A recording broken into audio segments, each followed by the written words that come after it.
Assalamualaikum warahmatullahi wabarakatuh. Halo teman-teman, ketemu lagi di ALH Project dengan aku Asri dan Mas Arif. Kali ini kita masih mau ngobrol dengan teman kita, namanya Mas Agus Hidayat. Beliau adalah awardee dari LPDP saat ini.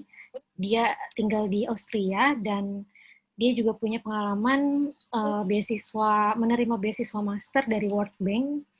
Itu udah agak lama sih, tapi dia masih mau sharing tentang kita gitu. Nah, kali ini dia akan sharing tentang dari setelah lulus beasiswa apa aja yang harus dipersiapkan dan saat adaptasi sepertinya nanti pas di Jepang gitu ya, Mas. Di negara barunya ya. Oke. Ini seru banget sih ceritanya. Seru. Kita persilahkan Mas Agus untuk masuk ya. Ya.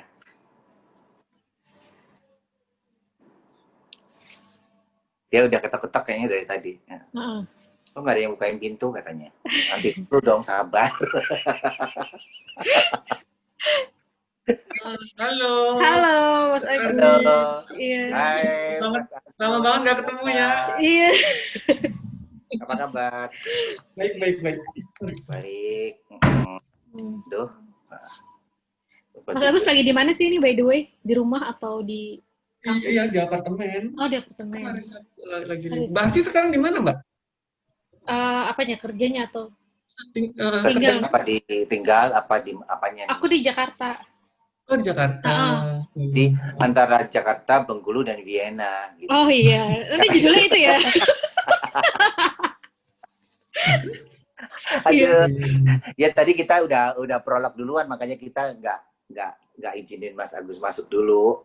Kita prolog dulu. Jadi nanti kita sekarang di sesi ini nih ceritanya kita pengen tahu setelah kita Mas Agus diterima gitu ya. Yang pertama kan di Jepang ya. Itu gimana sih ceritanya, apa adaptasinya, terus hal-hal yang perlu diperhatikan apa gimana gitu. Oke deh, Ci, mulai dulu deh, Ci.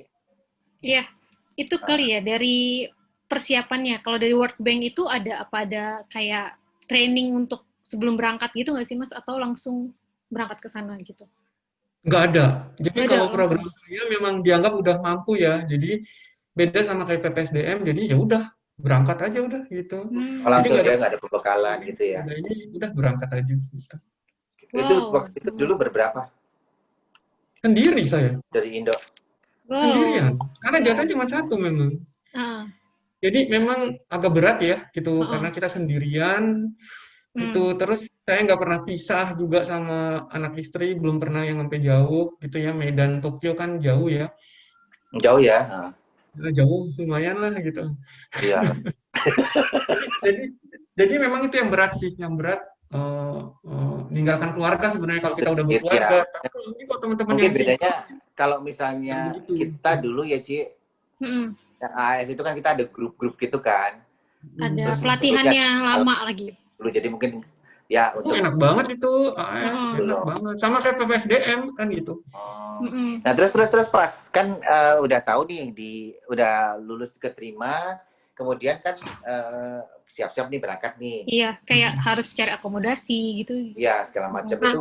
Enaknya kalau di Jepang itu ini ya, di Jepang itu jadi udah disediain. Nah, itu yang enaknya. Jadi itu beda sama teman-teman yang PPSDM. Kalau saya tuh udah lebih gampang. Jadi ada 3 pilihan akomodasi, tinggal tanya sama senior-senior. Jadi itu teman-teman, begitu kita keterima, kita hubungin senior kita yang udah di situ. Nah, enak tinggal di mana? Nah, mereka pasti ngasih tahu tinggalnya di sini. Nah, saya tinggal pilih aja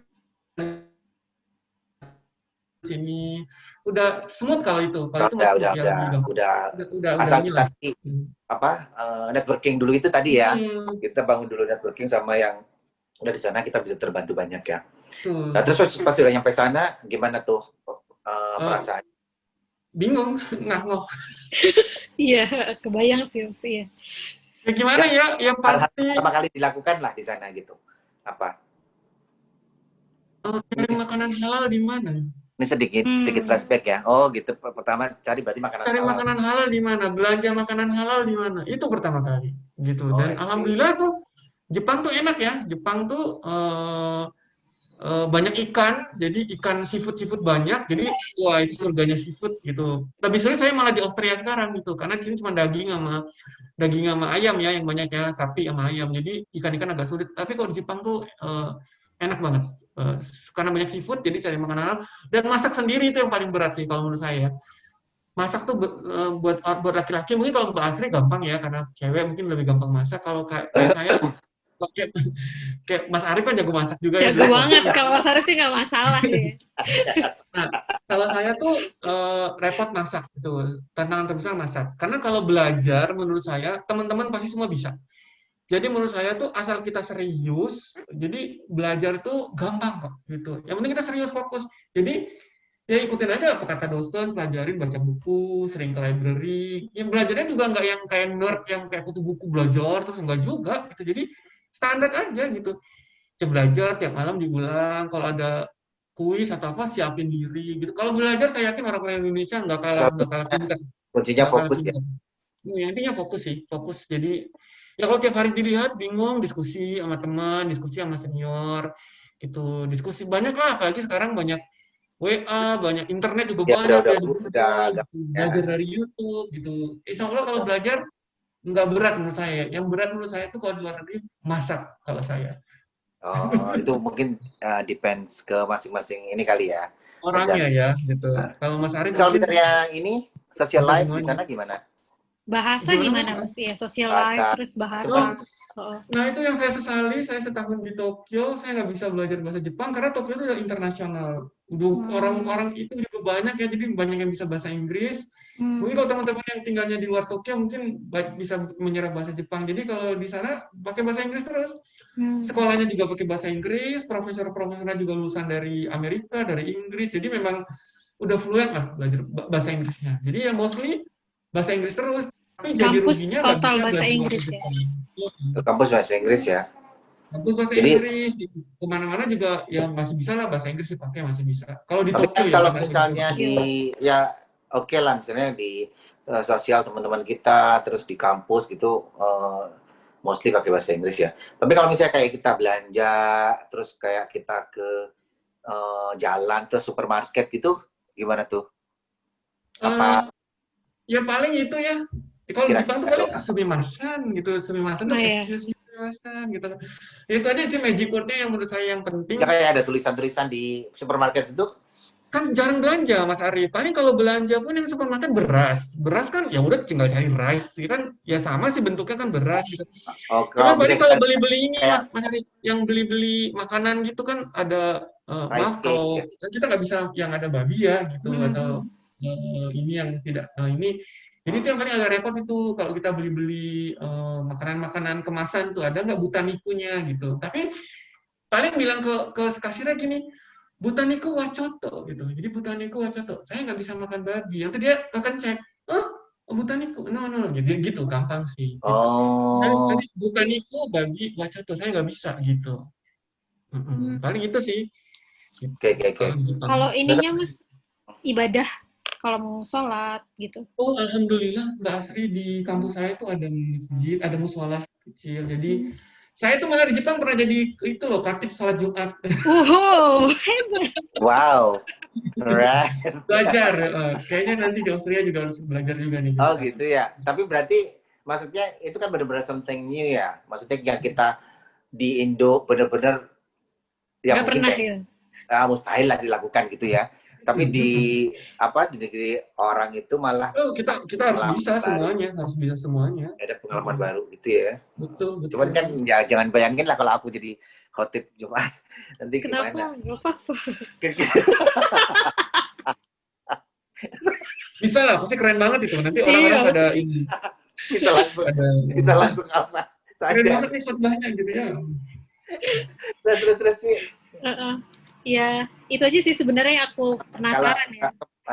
Kalau kemarin kan yang kita kan pernah tuh ya apa yang scholarship dari Korea ya si Obon itu. Oh Jadi iya. kita cerita tentang apa sih jalan-jalannya gitu. Nah kalau misalnya Mas Agus ada nggak sih waktu untuk jalan-jalan kalau misalnya buat scholar? Ada Mas Ari. Jadi tenang aja, kampus juga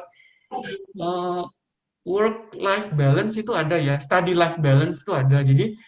Jadi misalnya kalau kita selesai ujian tuh biasanya diorganisir sama kampus. Kita mau jalan-jalan kemana gitu, diorganisir dan dapat potongan, harganya lebih murah gitu. Kalau rame-rame begitu malah lebih murah. Ya sempat sih ke Yokohama, sempat ke Nagoya, sempat ke banyak lah, ke beberapa tempat, bisa lah, bisa. Karena sebetulnya gini, kalau kita itu, kayak saya kan kebetulan saya tinggalnya itu di Odaiba. Odaiba itu kalau di Gede Tokyo itu itu di kota banget kan, metropolitan kan. kecamatan Odaiba gitu kalau di Indonesia gitu ya. Jadi Odaiba itu suatu pulau buatan yang orang Jepang sendiri itu pingin banget tinggal di situ gitu. Jadi itu benar-benar yang wisata gitu. Mungkin kalau di Enggak, kita itu tempat wisata apa gimana? ini memang benar-benar banyak tempat wisata di situ. Jadi saya tuh tinggal di situ kayak ada apartemen buat mahasiswa internasional, di situ ngumpul. Jadi setiap hari saya dari Odaiba ke kampus saya di Roppongi, di Greece itu saya naik kereta yang memang kereta wisata. Jadi every day is holiday menurut saya. Jadi kalau saya jalan-jalan tuh ya udah lihat pemandangan indah dari Odaiba sampai Roppongi itu ya udah. Jadi saya ya kadang-kadang ya ini aja udah jalan-jalan menurut saya gitu, udah keren banget. Iya, Roppongi itu kan juga kayak tempat wisata kan ya, Mas? Betul. Ramai kayak sekali. Jadi clubbing gitu ya. bener-bener. Jadi kalau saya kenalan sama orang Jepang, So Mbak tahu Astri banget sama Mas Arif. Mas Adi, jadi jadi kalau saya kenalan nih, kalau kenalan sama orang Jepang nih ya, where do you live gitu, Odaiba. Mereka tuh langsung, gitu. Terus kamu study di mana? Roppongi. Gitu. Jadi mereka tuh sampai yang double Excited gitu. happy gitu. Jadi benar-benar yang, waduh, enak banget gitu. Ya walaupun dengan beasiswa yang secukupnya, tapi kita tuh menikmati fasilitas hiburan kelas dunia gitu ya, skill over Setiap effect hari gitu. lagi ya. Setiap hari. Jadi bonusnya ya itu ya. Nah terus kalau misalnya ngobrolin masalah tadi kan nyinggung masalah apanya stipendnya ya. Itu gimana sih allowance-nya kalau misalnya di Mas Agus ini pas di Jepang bawa keluarga atau enggak? Enggak, betul. Jadi ini penting banget ya Mbak Asri, Mas Arif. Jadi karena stipend dari World Bank tuh cukup untuk single gitu. Jadi mungkin beda sama LPDP. Nah LPDP kalau S3 itu memang kita dapat tambahan buat kalau tunjangan misalnya keluarga bawa ya. Nah jadi ini penting juga buat teman-teman kalau mau milih scholarship, apalagi yang udah berkeluarga, gitu. Kalau S3 LPDP itu dia dapat allowance di tahun kedua. Kalau saya single sendiri, jadi karena cuma 13 bulan, jadi saya ini, tapi insya Allah cukup sih, cukup bisa nabung juga gitu. Oh, 13 saya bulan. sampai bisa ngundang istri saya 2 kali datang juga ke Tokyo gitu. Jadi pas waktu Hanami, waktu lagi Sakura bloom, sama waktu graduation. Jadi mereka 2 kali datang. Undang keluarga aja sih. Iya. Itu sih Mas, kebetulan temanku ada juga yang di Grips. Kayaknya kenal juga dia sama Mas Agus. Oh gitu. Namanya Beatrix. Oh, Matrix. Oh, iya. Satu angkatan atau enggak? Maksudnya tahunnya sama, berangkatnya sama? Sama-sama sama Beatrix. Ya, Beatrix. Beatrix di Kementerian Perdagangan. Iya, aku di perdagangan. Iya. Salam buat Beatrix. Halo. Iya. Itu tuh teman diskusi. Jadi, itu loh Mas Arif. Jadi, kita kalau di Jepang, kalau kita sekolah di luar negeri itu harus gaul. Jadi, jangan sombong. Gitu, kita ada teman ya sama-sama nanti kalau misalnya ada PR, kebetulan ada ngambil kelas yang bareng tuh sama Beatrix kalau nggak salah international trade, ya kita belajar bareng gitu sama Beatrix. Ya ini ya inilah ya karena memang kita mau belajar jadi ya belajar lah. Berarti kita harus ini juga ya, open juga ya. Maksudnya harus aku juga pertamanya berubahnya juga di situ. Tadinya kan gue introvert ya. Gak percaya, nggak ada yang percaya. Sorry, introvert. Nggak, maksud gue, berarti emang kalau misalnya kita udah berani mencemplungkan diri ke situ ya kita harus